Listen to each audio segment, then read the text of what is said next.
Good morning, good afternoon, good evening, good Tuesday to everyone.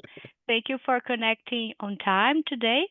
Hopefully, we're gonna have an enjoyable session here with the team of taxes in Brazil. You're gonna feel that it's not so easy, but it's not impossible. Thanks to God, we have Marina Venegas here. She is associate at the BT Law office. They have offices in São Paulo, Rio de Janeiro, and Brasilia. They can help you guys with a- any of the legal aspects issues that you have in Brazil. But Marina, she is expert in taxation, and she will lead us in this session and share a couple of aspects to consider during your expansion to the Brazilian market.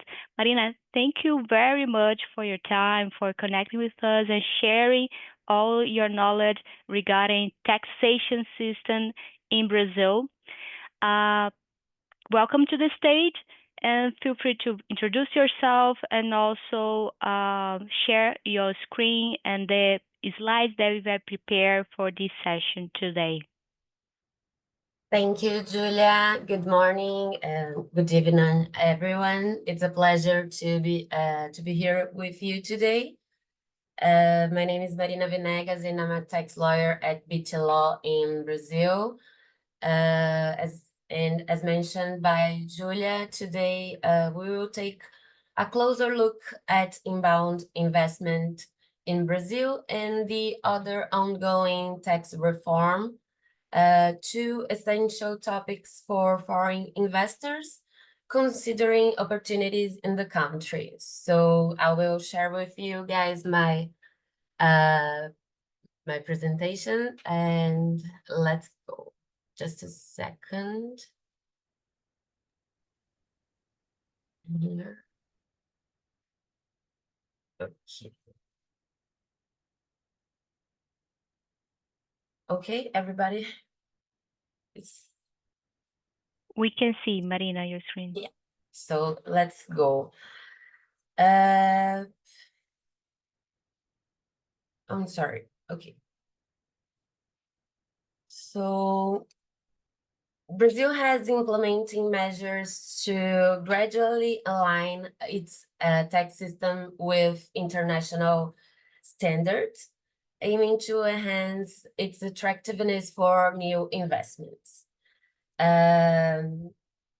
Throughout this, as I mentioned, throughout this presentation, we will briefly discuss about corporate taxation, inbound investment structures, and the latest tax reform and their implications for Brazilian companies and foreign investors. So by the end, my goal is for you to understand how to structure and anticipate upcoming tax changes in Brazil.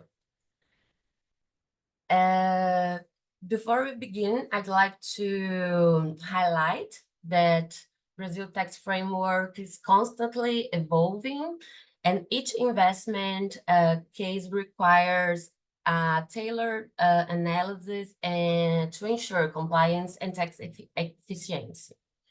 So let's go here. Oops, sorry. So that being said, let's start by understanding how inbound investments are structured in Brazil.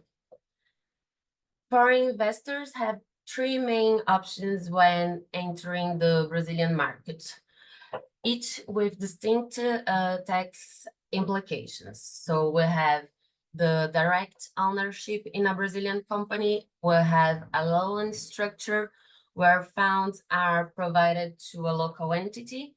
And also we have special vehicles designed for flexible investment strategy.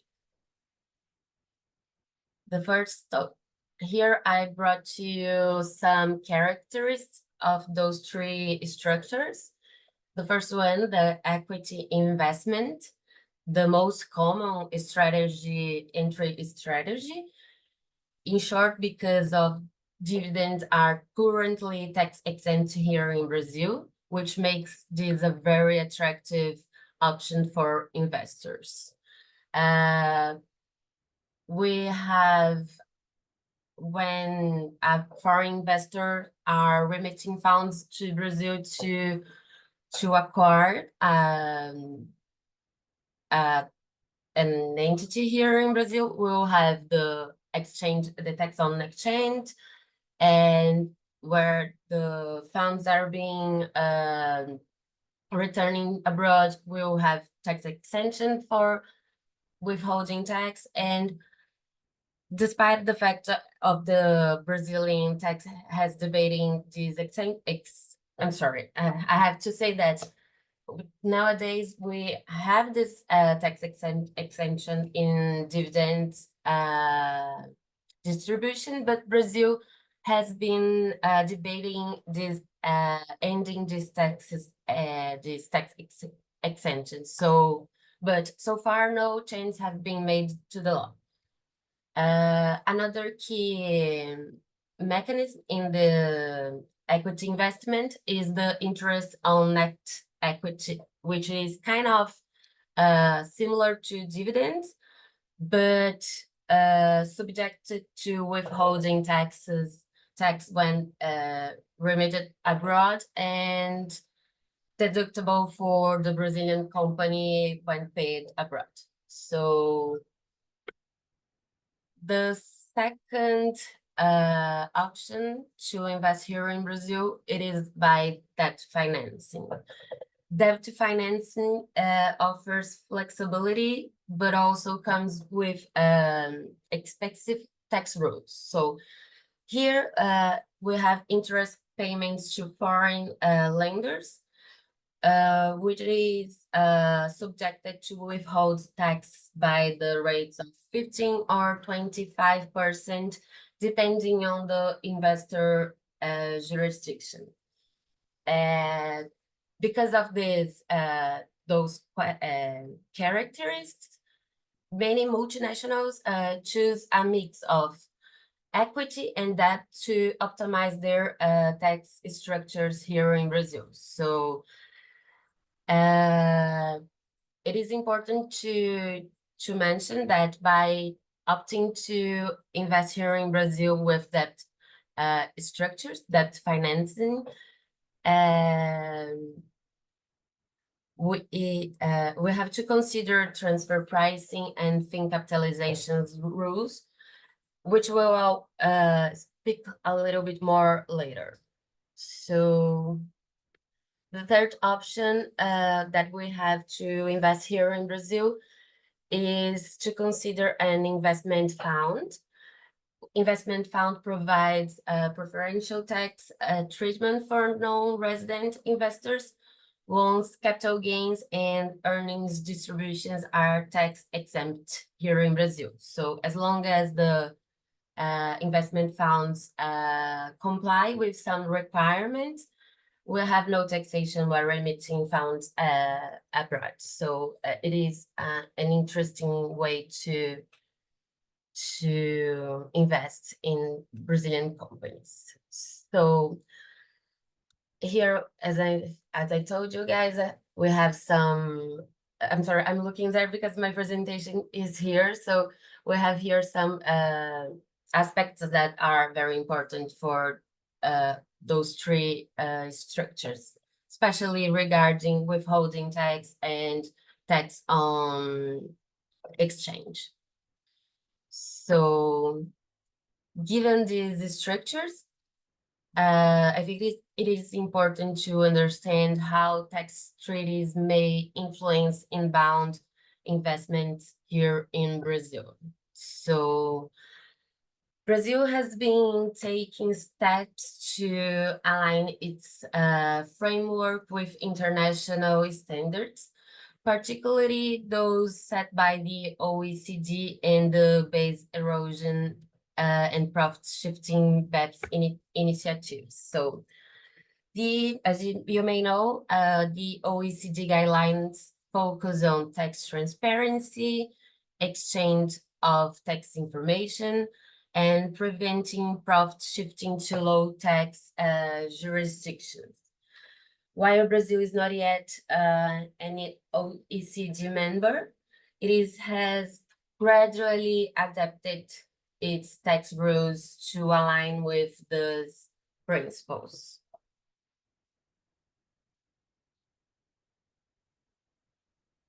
One of the as I mentioned, one of the most significant changes that we had, it was the 2023 transfer pricing rules reform, which adopted the OECD arm's length principle, replacing the previous fixed margin system, which was a system that it was like, I think, only applied here in Brazil. So it was very confused for foreign investors, and nowadays we are replacing this system. So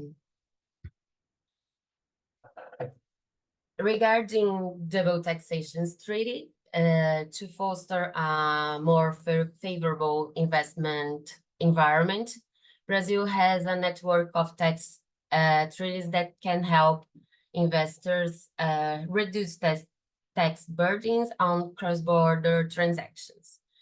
These treaties can cover dividends, interest, royalties, and others. So none of these treaties provides for mandatory arbitration if a dispute remains unresolved within a specific period. And here, as I said, we have an extensive network of tax treaties designed to minimize any double tax exposure resulting from an international assignment.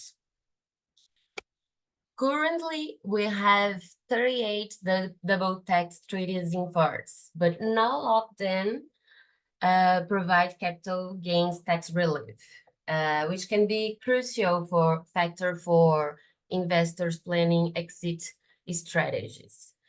For instance, I brought here some examples.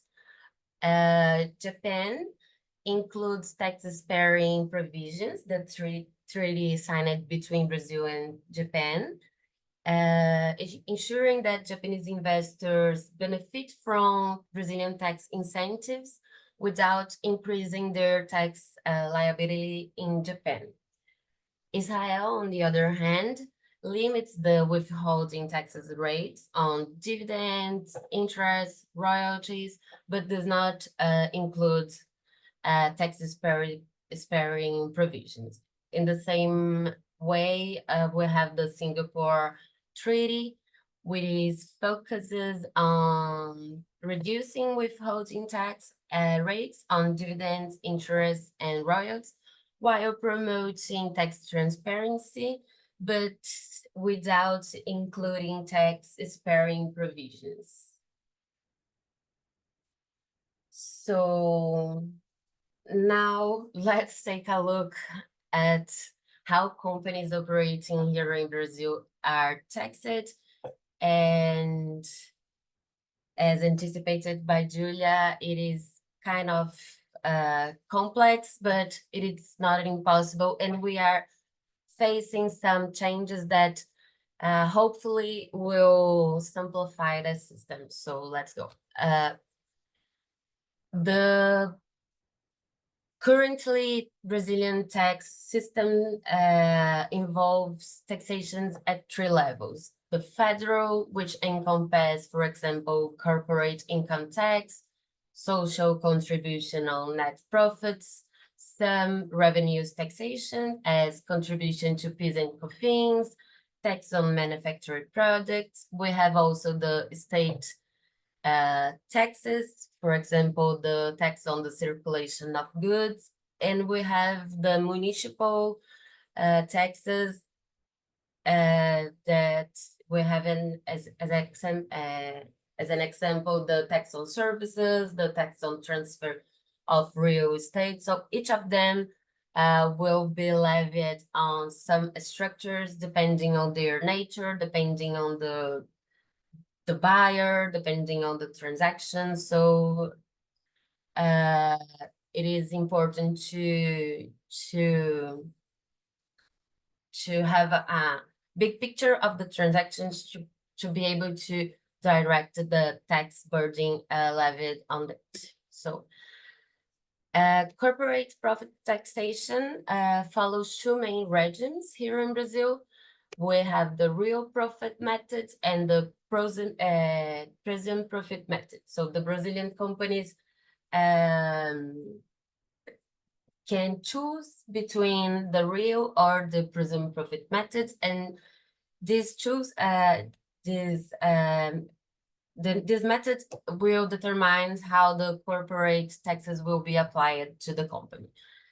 By the real profit method, the real profit method, it is based on taxable revenues minus deductible expenses, and it is calculated under the accrual method. It is subjected to the 34% rate, the combined 34% rate, and the presumed profit method, it applies a fixed profit margin on cross revenue and follows the cash method. So here we have presumed margin, and it is not allowed to deduct any expenses on the presumed profit method.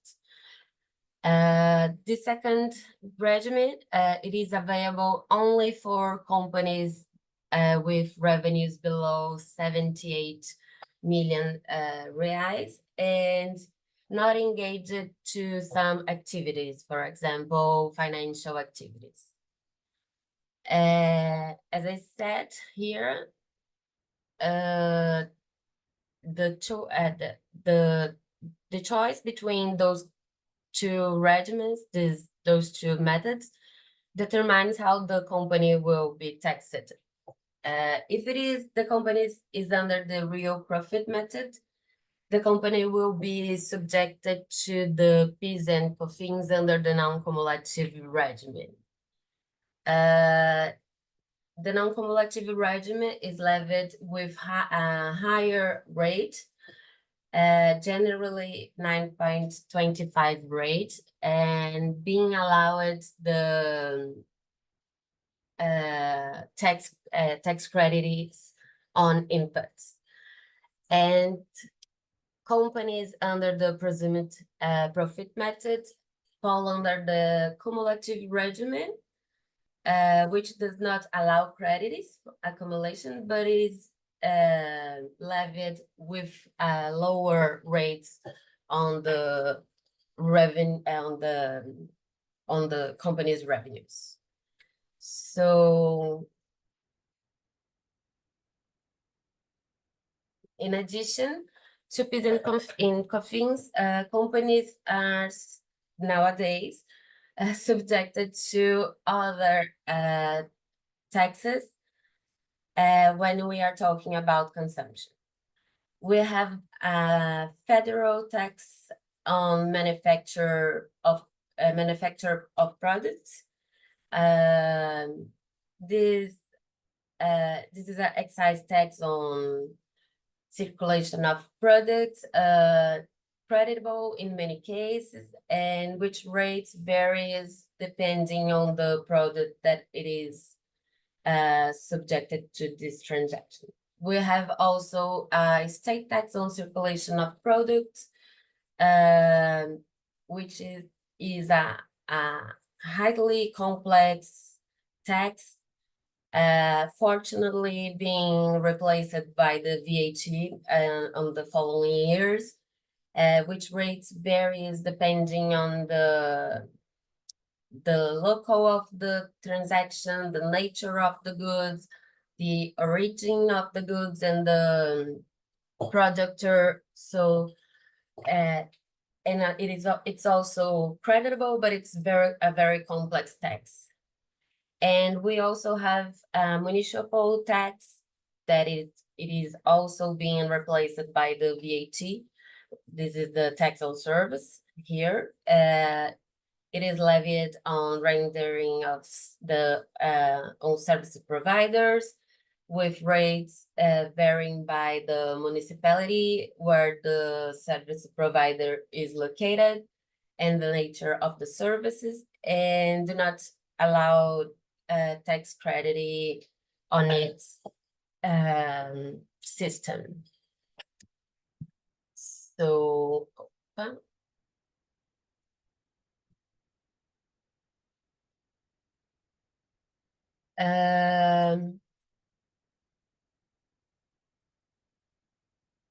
we also have multiple taxes, which may be similar to the local taxes that I have already said to you, but Brazil imposes some taxes on imported goods and services, each with distinct rules for tax credits and recoverability.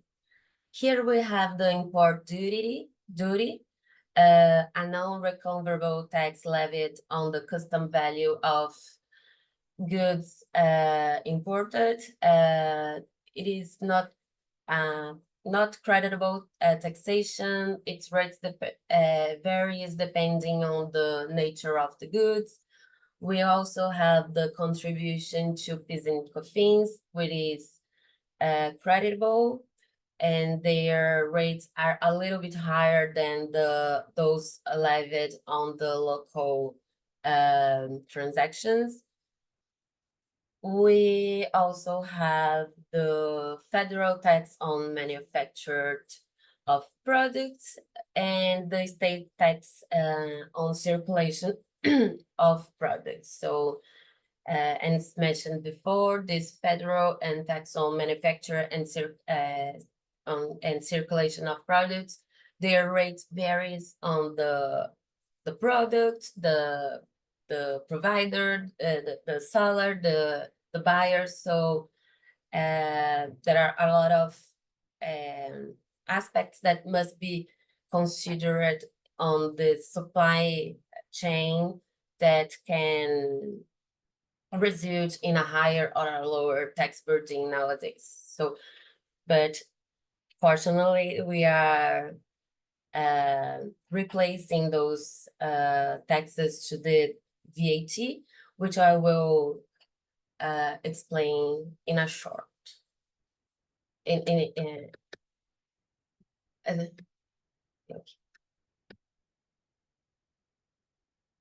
So for imported services, we have some specific taxes. We'll have the withholding tax on import of services. Usually its rate, it is 25% on the amounts remitted abroad. But when we are talking about technical services or transfer of technology, it is levied on 15% rate. So it is not creditable here in Brazil. And actually the real taxpayer is the provider located abroad, but the Brazilian consumer is responsible for collecting to the Brazilian tax authorities. We have also some, when we are talking about technical services and transfer of technology, we also have the contribution for intervention in the economic domain. We can call it SID here in Brazil. It is levied at the rate of 10% on the amount remitted abroad. It is a non-taxable, non-creditable tax here in Brazil, and it is a tax burden of the consumer here in Brazil, if it is an entity. Now, we'll also have on this transaction, on this cross-border transactions, the contribution to PIS and COFINS, and also tax on services, which rates may vary according to the municipality where the the local entity is located, and also the nature of the services provided by the foreign entity. So here we have some aspects that will leverage on the import transaction, which can result in a heavy tax burden here in Brazil. On the other hand, when we are talking about export transaction, in order to promote international trade, Brazil usually grants tax exempt to these export transactions. Just a few products and services are subjected to the export tax, but it's very particular, and it is not usual to face this taxation here in Brazil. And as I said, we have other taxes that may be applied to the Brazilian companies and foreign investors, depending on their transactions here in Brazil. When we are talking about real estate, we have the tax on transfer of real estate. We have tax on credits. So there are a few other more taxes that that we can match on our daily transactions. So given all those taxes that I brought here today, let's now take a real world example to illustrate how Brazil taxes cross-border services payments, which it is particularly relevant for tech companies. So I brought here two examples. The first one, it is when a foreign entity provides services to a local Brazilian company. So we have here online licensing, technical and support services being provided by a foreign provider to a local client. When this local client remits its payments abroad, we will have the tax on exchange, we'll have contribution for PIS and COFINS. If we are talking about technical services and royal payments, we will have contribution for intervention in the economic domain, the city, and also tax on services on this remit, being also levied by the service provider withholding tax here in Brazil. So because of that, this high tax burden, some multinational companies consider using a local service provider instead of making cross-border payments, especially because we have dividends exemption here in Brazil. Roberto, I'm sorry, let me just finish this slide, and then I can answer your question, okay? Thank you. So if a Brazilian, so usually we see this parent company investing directly in a Brazilian entity. The Brazilian entity will provide services to a local client. This will be subjected to taxation here in Brazil, especially corporate taxation, PIS and COFINS, and tax on services. When we are talking about corporate taxation, it's important to remind that we can deduct some, we may deduct some expenses depending on the regime that the company is subjected, as well as when we are talking about PIS and COFINS, that depending on the regime, it is allowed to offset credits on the acquisition of inputs. So when the local service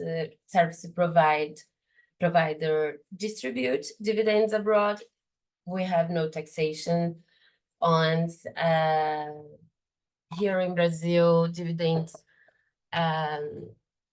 are currently exempt, tax exempt. So here I brought you a spreadsheet that can show you the nominal rate and give you an idea of how royalties and tax services paid abroad can be taxed here in Brazil. So it's important to highlight that despite the fact that the nominal rate seems to be lower when we are talking about foreign service provider, if the local service provider is subjected to the real profit method, the company will be allowed to deduct some expenses, offset some credits, resulting in an effective tax burden probably lower than these levied on the foreign service provider. So I don't know if I think we can keep the questions for the end. I don't know. It is. I'm already finishing. So Whatever you prefer, Marina. If you want to take the questions now, it's okay. If you want to leave it to the end, that will be fine. yeah, I think we can leave it to the end. I think we Okay. have just a few more topics to address. So last but not least, we have the undergoing here in Brazil a tax reform aiming at simplifying its complex consumption tax system that I brought to you guys today. So the dual VAT system will replace 5 existing taxes, and it consists of replacing the contribution of PIS and COFINS and the tax on manufactured goods. These are federal taxes, will be replaced by the federal contribution on goods and services, and the state tax on circulation of goods and the municipal tax on services will be replaced by the IBS, which is the state and municipal tax on goods and services. So the dual VAT will feature a unified legal framework, and by this will aims to reduce bureaucracy and compliance costs for business here in Brazil. Will feature a broad tax base covering both tangible and intangible goods and services, aiming to put an end to disputes between tax authorities and Brazilian taxpayers about the nature of their transactions, if they are subjected to state tax, the tax on circulation of goods, or the municipal tax, which is subjected on services. So the VAT, the dual VAT aims to cover everything. So and it's also full destination-based taxation, aligning with global standards, and will allow full input tax credits, eliminating cascading taxes, for example, as we have today with fiscal things under the cumulative regime. So The transition period will take place between 2026 and 2033, with a gradual phase out of the existing tax system. Nowadays we are with the complementary law enacted. This dispositive regulates the IBS and the CBS general rules. And next year we will have a test year for the CBS. It will only be levied by those companies that are not in compliance with tax obligations here in Brazil.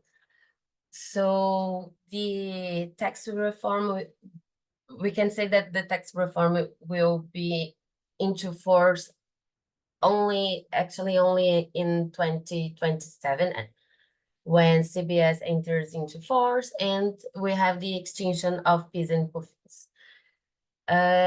Between 2029 and 2032, we'll have the transition of from the state tax on circulation of goods and municipal tax on services to IBS via a gradual increase of the IBS rate and gradual reduction of the tax on circulation, the state tax on circulation of goods and the municipal tax on services. So at the beginning of 2033, we will have full application of the new model and the extinction of the state tax on circulation of goods and the municipal tax on service providers. So this reform, it is expected to modernize the Brazilian tax system, aligning it closer to international best practices and improving the investment environment. So to summarize here and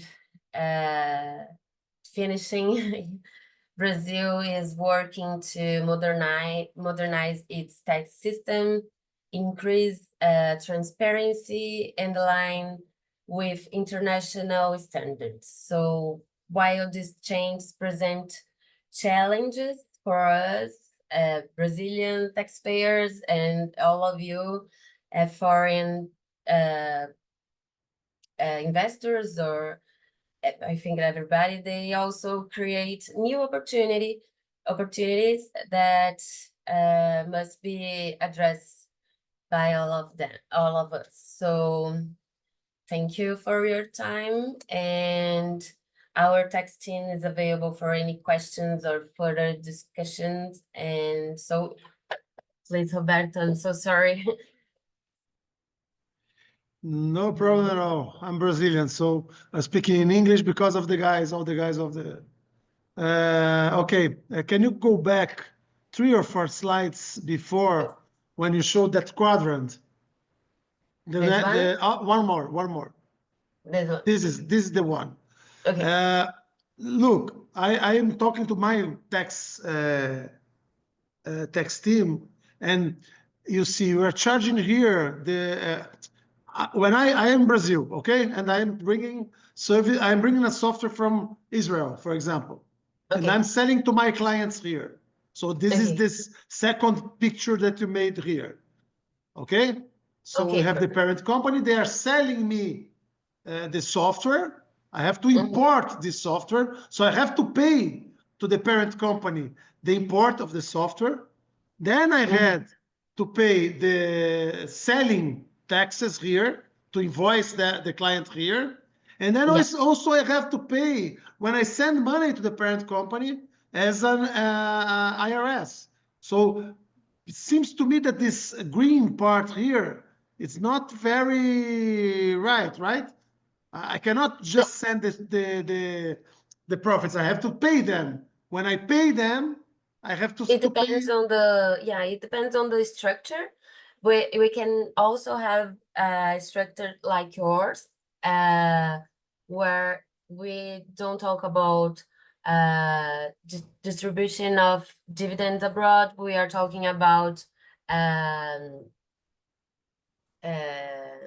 acquiring the technology, or so we are here in your structure. We have both structures. So we have the import transaction to your company here in Brazil as a service, not as example as an intangible asset that it is being, how can I say, increasing your Portuguese. capital. Yeah. So and then you import this technical service or this online this software, and then you provide local services here in Brazil. So yes, in this situation, we will have both taxation on the import transaction and the local transaction. And if we are talking about distributing profits, it will be tax exempt. But here in your structure, it is not remitted as profit. So we'll have the taxation, and will be applied the treaty that we mentioned before. So here, between Israel and Brazil, we have just a second. We will have the the treaty to avoid double taxation here in Brazil. And usually these treaties, despite the fact that we can that will be levied withholding tax here in Brazil at the rate of 10% usually, probably the company in Israel will be able to offset some credits, or will have some alternatives to mitigate this taxation here in Brazil. So the Israeli company will not suffer higher burden than the Brazilian companies. Okay, you share with us this presentation, right? Yeah, sure.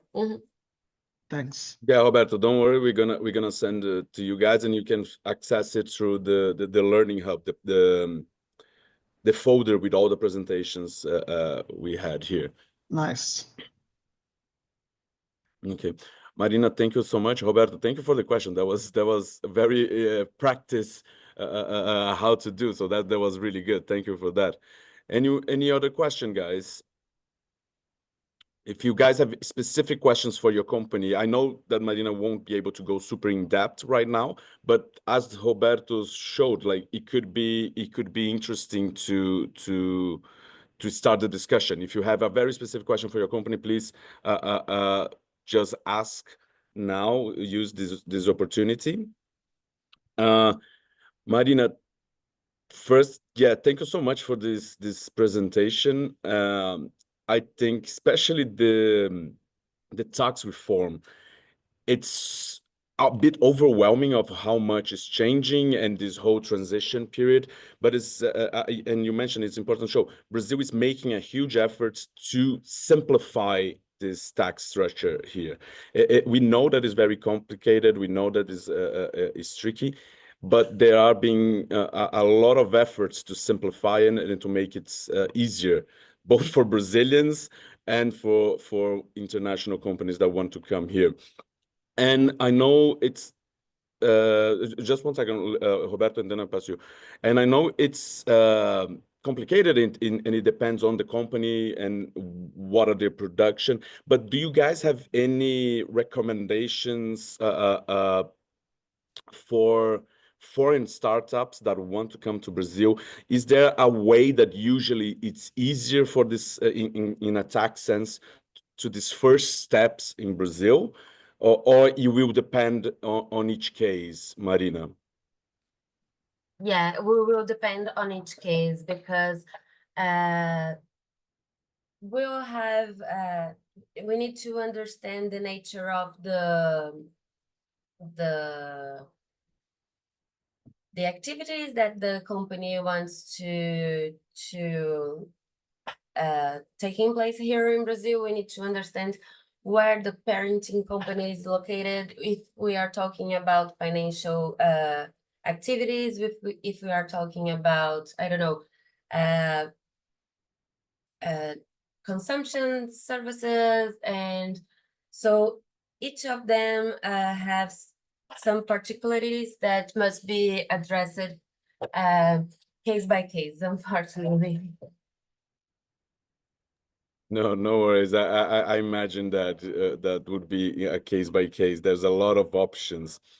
Yeah, And the tax reform will definitely simplify this complexity, because we will not have any more tax on the state taxes, which it is a very, very, very complex tax here in Brazil. So by putting an end on ICMS will definitely help the for the sure. Brazilian and foreign taxpayers, and so, and also replacing PIS and COFINS, ISS. So it will be I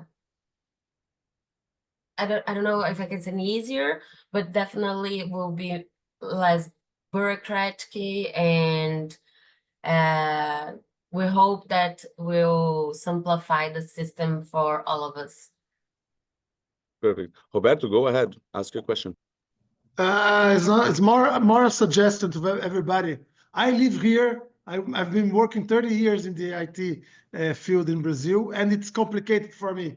So first, I strongly recommend you get some kind of consulting company to help you understand what is your kind of problem, because this is very, very difficult. And another thing this is sales, marketing relevant. Many companies here in Brazil don't want and cannot pay abroad. They cannot just invoice abroad. So I'm with this problem. I have clients in Brazil that I could invoice them in Israel, so they will get half of the price. My calculation is almost double my price here when I put all the taxes and all the taxes to send the money, almost double. So I tell them, look, pay to me in Israel. You'll be half the price. And most of them know I need a company in Brazil. I need an invoice in Brazil. So this is very, very relevant for these companies that are coming to Brazil. It's a very, very difficult that the companies in Brazil want or can pay abroad. Just some information. Absolutely, Roberto. That's a very, very good point. Especially we know we have a couple of companies in agri-tech sector, or going to agri-tech will be their clients. That will be very tricky. They won't want to transfer abroad their money. They would want a Brazilian company that they can see the CNPJ, they're gonna and invoice in Brazil. So that's very important to think when in your strategy, if you're going to find a partner in Brazil or something like that. Keep that in mind. That's a very good point, Roberto. Thank you for that. Let me see. I had another question. Marina, do you and I don't know if you have that ready to say, but do you know a little bit about the tax incentives and benefits for startups and for research and development here in Brazil? Because I know some companies can get those benefits. A lei do bem, yeah, here in Brazil we have some tax benefits that are granted by the federal government, especially related to the development of new technologies, some related to vehicle, like cars and things like this. So Lei do Bem is one of these benefits granted by the federal government. It allows to deduct expenses with kind of in double. So it is grants you sometimes some exemptions on the corporate taxations, So we have some benefits that are enacted to increase the development of new technologies and to promote agro business and others. So we have some of them. Perfect, Marina. Thank you very much. We are just coming to the end. I just want to ask a last question, and let's see if you have any experience in that. I don't know, maybe some experience of your clients from abroad. What is the biggest mistake in this tax in the tax system that you see companies making when they come to Brazil? Is there anything in particular that a pitfall or a problem they always face? That you can share with us, or what's the main difficulty they find? In my opinion, nowadays, the main difficulty is related to the state tax on circulation of goods. It is a very complex. We have different rates depending on the nature, depending on the origin, depending on the buyer. So it's very, very complex, and we have the regulation as it's sparse regulations. So given this scenario that luckily is changing, I think is a state tax on good and product circulation of products is the main problem. Yeah, it's the one because that even Brazilians have trouble understanding. Exactly, not even as understand it. Yeah. Especially, I think foreign investors have faces some difficulty with this state tax because abroad it is regular to see the VAT, which we are putting in force here in Brazil. So here we have a jabuticaba. So No, but it's actually funny because it's not as much of a jabuticaba as we think. For example, the United States is the similar as was before. Every single state had a different tax system. So it was like going to Delaware and going to California was just like going to two different countries. So I think Brazil is actually ahead because now we are going to a unified tax system for the whole country. But yeah. Marina, thank you so much. We know that is a very, very complex topic and very tricky, and you did a great work. Thank you so much for this presentation. Share with us, and we're gonna pass it on to our startups, and they're gonna reach out. That's one thing that I think the moral of the story of this webinar, guys. Go and look for support. Go and call Marina for her to help specifically your company on how to go through this tax system here in Brazil. And let us know if you guys need anything else. Okay, Marina, thank you so much. That was great. Thank you, guys. Thank you, Bye Marina. bye. Thank you, Bye-bye. Ricardo. Guys, Bye-bye. just reminding, fill up the forms with the representatives that are coming to Brazil. Okay. Does anyone has any other questions regarding the program? Me and Julia, we can stay a couple more minutes to answer your questions. Okay. But Marina, thank you so much. Thank you, guys. Bye bye. See you later. Bye bye. Thank you. Bye bye. Oh, just so Ricardo. Thank you, Ricardo. Thank you. Obrigada, Ricardo. Bye bye. Okay, guys, if any